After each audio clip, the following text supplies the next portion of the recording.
एक भक्त थे, उनका नाम था गणपति भट्ट। क्या नाम था? गणपति भट्ट।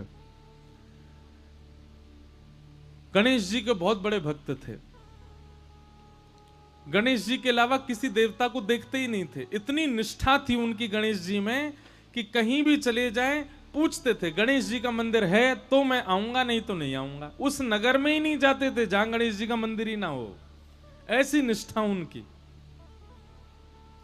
निष्ठा एक बात होती है, कट्टरपंथी होना अलग बात होती है। हम लोगों को कट्टरपंथी नहीं होना चाहिए, निष्ठावान होना चाहिए। कैसा होना चाहिए? निष्ठावान। जिस देवता को आप भजते हो उसके प्रति पूर्व निष्ठा रखो, पूर्ण निष्ठा रखो। अब ऐसे तो हनुमान चालीसा में गोस्वामी तुलसीदास जी लिखते हैं, और देवता चित्त न धरहि हनुमत से ही सर्व सुख करहि। अब इसका अर्थ क्या है कि और देवताओं को मत पूछो, ऐसा नहीं है। ऐसा कह रहे हैं गोस्वामी जी, यदि आप हनुमान जी के उपासक हो तो एक बार पूर्ण निष्ठा से श्री हनुमान जी को ही भज के देखो, हनुमान जी के प्रति भाव रखो। इसका मतलब यह है कि फिर गणेश जी के पास जाओ ना तो गणेश जी से भी प्रार्थना करो, हे गणपति भगवान हमारी हनुमान जी में और निष्ठा बढ़ जाए। फिर महादेव के पास जाओ तो महादेव से कहो, हे महादेव हमारी हनुमान जी में और प्रेम हो जाए। कभी देवी के मंदिर में जाओ तो देवी से भी जाके ये प्रार्थना करो, हे वैष्णो देवी मैया हनुमान जी से हमारा और प्रेम हो जाए। अब आप जा तो सब जगह रहे, पर हर जगह मांग क्या रहे? अपने इष्ट से प्रेम। इसको कहते हैं निष्ठा। क्या कहते हैं? निष्ठा। आप जाते सब जगह हैं, भजते सबको हैं, सिर सबके सामने झुकाते हैं, पर आपके चित्त में एक ही देव बैठे। ऐसी निष्ठा यदि आपकी है तो जो देव है ना वो देव आप पर कृपा निश्चित करेंगे। जैसे हम वृंदावन वासी हैं, हम तो एक ही के उपासक हैं। कौन के? टेढ़ी टांग वाले के उपासक हैं। हमारे तो बंसी वारो श्याम, मुरली वारो श्याम, वही है। अब भले ही हमको महाकाल जाना पड़े, भले ही हमको वैष्णो देवी जाना पड़े, भले ही हमको बंबई के सिद्धि विनायक जाना पड़े, भले ही हमको पूना के डगरू सेठ हलवाई गणेश जी के दर्शन करने जाना पड़े, कहीं भी जाएं, शनि देव के मंदिर में जाना पड़े, सब जगह जाते हैं। लेकिन जाकर के प्रार्थना क्या करते हैं? हे शनिदेव महाराज, आप जिनकी आराधना करते हो ऐसे भगवान श्री कृष्ण से हमारा और प्रेम हो जाए। हे गणेश जी महाराज, आप जिन श्री कृष्ण से बहुत प्रेम करते हो उनसे हमारा अति प्रेम हो जाए। हे वैष्णो देवी मैया, आप जिनकी बहन हो ऐसे श्री कृष्ण आपके भैया से हमारा और प्रेम हो जाए। इसको कहते हैं निष्ठा। कट्टरपंथी जिसकी होती है वो क्या करता है? गणेश जी का उपासक है, देवी का मंदिर आ गया तो ऐसे निकलेगा, मैं तो देखूंगा भी नहीं, मैं तो अंदर जाऊंगा भी नहीं, मैं तो एक एक को पूछता हूं। ऐसा नहीं, जहां भी जाओ अपने इष्ट को चित्त में धारण करके जाओ। इसको निष्ठा कहते हैं। क्या कहते हैं? जोर से बोलो, निष्ठा। तो गणपति भट्ट नाम के भक्त थे। आप जगन्नाथपुरी गए, किसी ने आपसे कह दिया जगन्नाथपुरी में तो गणेश भगवान विराज रहे हैं। तो गणपति भट्ट पहुंच गए जगन्नाथपुरी। अब जगन्नाथपुरी जाकर के लोग बागों से बोले, हाँ भैया गणेश जी कहाँ विराज रहे हैं, मुझे दर्शन करना है। तो किसी ने कहा, बोले ओहो तुमको किसी ने बुद्धू बना दिया है, यहाँ गणेश जी का मंदिर थोड़े ही है, जगन्नाथ भगवान तो साक्षात श्री कृष्ण है। अब जैसे ही सुना कि जगन्नाथ भगवान श्री कृष्ण हैं, गणपति भट्ट तो बड़ा व्याकुल हो गया, समुद्र किनारे जाकर के बैठ गया। बोले कि मेरे साथ तो छल कर दिया, मेरे साथ कितना बुरा अत्याचार किया, गणेश का नाम लेकर के मुझको जगन्नाथपुरी बुला लिया, और यहां तो भगवान कृष्ण का मंदिर है।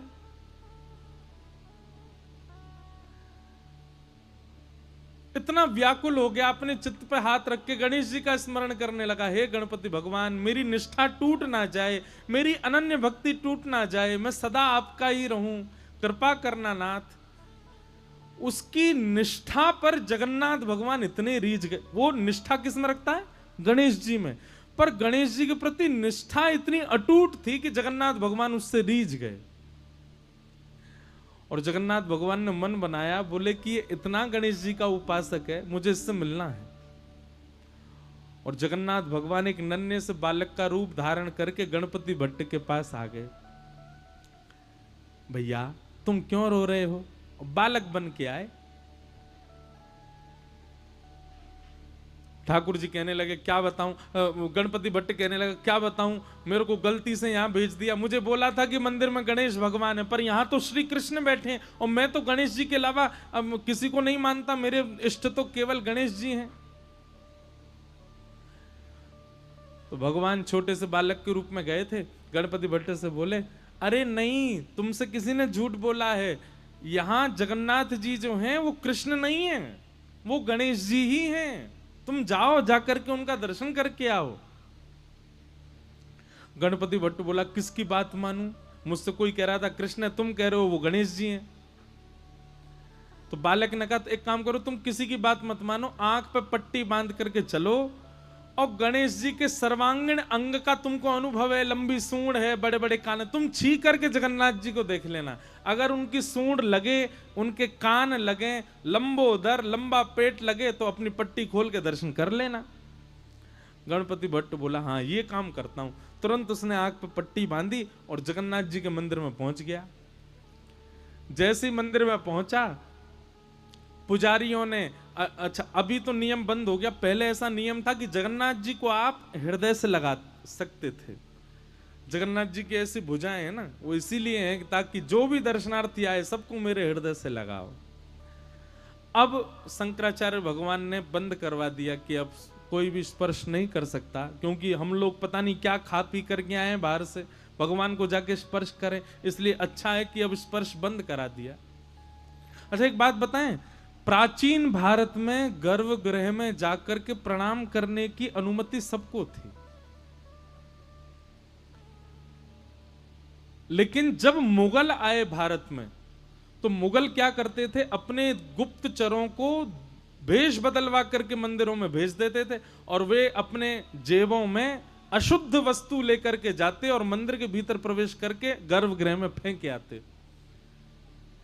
तब से फिर ये नियम बना दिया कि नहीं भाई, अब केवल पुजारी लोग भीतर जाएंगे, बाकी सब बाहर से दर्शन करो, भीतर कोई ठाकुर जी के पास नहीं जाएगा। बाकी ठाकुर जी के समीप जाने का अधिकार पहले सबको था। तो गणपति भट्ट को भीतर ले गए, भीतर ले जाकर के आंख पे पट्टी बांध रखी थी, बोले पहले मैं चेक करूंगा ये गणेश जी होंगे तो ही देखूंगा। जैसे ही उसने जगन्नाथ भगवान के सबसे पहले नाक पे हाथ रखा, नाक पे हाथ रखा, सोई ठाकुर जी ने उसको अनुभव कराया, लंबी सूंड। अब वो तो ऐसे ऐसे पकड़े, बोले हाँ हाँ सूंड तो है इनकी, सूंड थी नहीं, भगवान ने माया से प्रकट कर दी। और गणपति भट्ट कहे हाँ ये तो लंबी सूंड है। आंखों के पास कान के हाथ रखे तो महाराज लंबे लंबे कान, पकड़ पकड़ के हाँ ये तो बड़े बड़े कान हैं। पेट पे हाथ रखा तो लंबोदर लंबा पेट है। वो तो समझ गया महाराज ये तो गणेश जी हैं। और जैसे ही उसने प्रणाम किया तो भगवान ने अपनी सूंड से उसके सिर को ऐसे गुदगुदा और दिया, उसको विश्वास हो गया कि ये तो गणेश जी हैं। जैसे ही उसने पट्टी खोली, पट्टी खोल करके देखा तो गणेश जी तो नहीं थे, जगन्नाथ भगवान थे। ना उनकी सूंड है, ना उनके कान है, ना वो लंबोदर। अब तो वो बोला ओहो मायावी कृष्ण, मायावी भगवान। आंख बंद करके स्पर्श करता हूं तो सूंड दिखती है, आंख खोल के देखता हूं तो जगन्नाथ दिखते हैं, मेरी निष्ठा भंग हो गई।